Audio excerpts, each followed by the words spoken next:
उद्धव ठाकरेंकडून विजयी उमेदवारांचं अभिनंदन. गद्दारी करून विजय मिळवला मराठी माणूस त्यांना माफ करणार नाही. लढाई संपली नाही, सुरू झाली. उद्धव ठाकरेंचं विधान.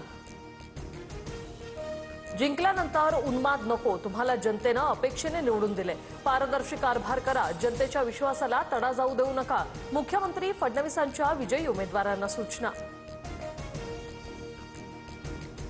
मनसेला अपेक्षित यश न मिळाल्याचं दुःख. अचाट धनशक्ती, सत्तेची शक्ती विरुद्ध शिवशक्ती अशी ही लढाई होती. निवडून आलेले नगरसेवक सत्ताधाऱ्यांना पुरून उरतील. राज ठाकरेंची फेसबुक पोस्ट. जय श्रीराम म्हणत लवकरच आमचा महापौर मुंबईत बसवू. ठाकरे सीएम असताना आयुक्तांना फोन करून आमचं घर तोडायला सांगायचे. नितेश राणेंचा आरोप.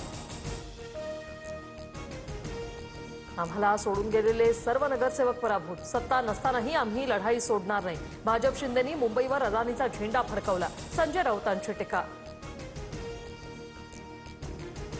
वेळ पडल्यास विरोधी बाकावर बसू. योग्य मान सन्मान न मिळाल्यास वेगळा विचार करू. ठाण्यातील निकालानंतर भाजप आमदार संजय केळकरांचं सूचक विधान.